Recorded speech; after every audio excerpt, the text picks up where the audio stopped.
আগামী ৫-৬টা দিনে আমরা বুঝবো যে আমরা সামনে কোথায়। দেশের একটি গণমাধ্যমে প্রকাশিত একটি খবর নিয়ে রীতিমতো তোলপাড় চারপাশ।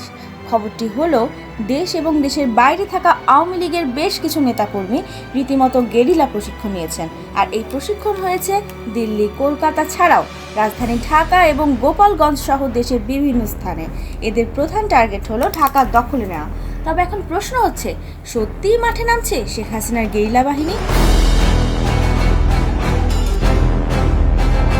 সম্প্রতি পুলিশের হাতে গ্রেফতার হওয়া এই চক্রের কয়েকজন সদস্যদের কাছ থেকে চাঞ্চল্যকর কিছু তথ্য বেরিয়ে এসেছে।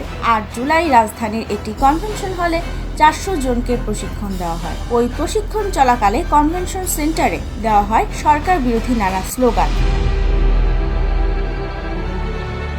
আওয়ামী লীগ ও ছাত্রলীগের এসব ক্যাডারদের প্রশিক্ষণের দায়িত্ব পালন করেন মেজর সাদিকুল হক ওরফে মেজর সাদিক। এই বিষয়ে তদন্ত চলমান আছে। তদন্তে তিনি দোষী প্রমাণিত হলে সেনাবাহিনীর প্রচলিত নিয়মে তার বিরুদ্ধে ব্যবস্থা নেওয়া হবে। আগামী ৫-৬টা দিনে আমরা বুঝবো যে আমরা সামনে কোথায়। গোয়েন্দা তথ্য বলছে, মেজর সাদিক কর্মস্থলে অনুপস্থিত থাকার সময় শেখ হাসিনার ছেলে সজীব ওয়াজেদ জয়ের সঙ্গে যোগাযোগ রেখে নেতাকর্মীদের প্রশিক্ষণের ব্যবস্থা করেছেন। আর সরকার উৎখাতের এই পরিকল্পনার বিষয়টি কলকাতায় বসে সার্বিক তত্ত্বাবধান করছেন সাবেক স্বরাষ্ট্রমন্ত্রী আসাদুজ্জামান খান কামাল। তাকে সহযোগিতায় সেখানে রয়েছেন ডিএমপির সাবেক কমিশনার হাবিবুর রহমান সহ কয়েকজন আওয়ামী লীগ নেতা ও পুলিশের সাবেক কর্মকর্তারা।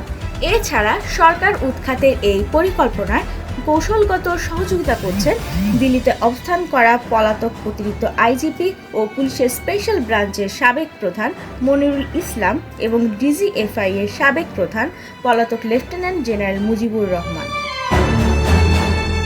জানতে চাইলে ঢাকা মহানগর গোয়েন্দা পুলিশ গুলশান বিভাগের উপকমিশনার কামরুল হাসান বলেন, এটি একটি অনেক বড় কর্মযজ্ঞ। তদন্তের স্বার্থে এই মুহূর্তে বিষয়টি নিয়ে কিছু বলা যাচ্ছে না, একটু গুছিয়ে নেই, পরে বলবো। তিনি বলেন, এই ঘটনায় শুধু ডিবি নয়, আরও কয়েকটি সংস্থা কাজ করছে।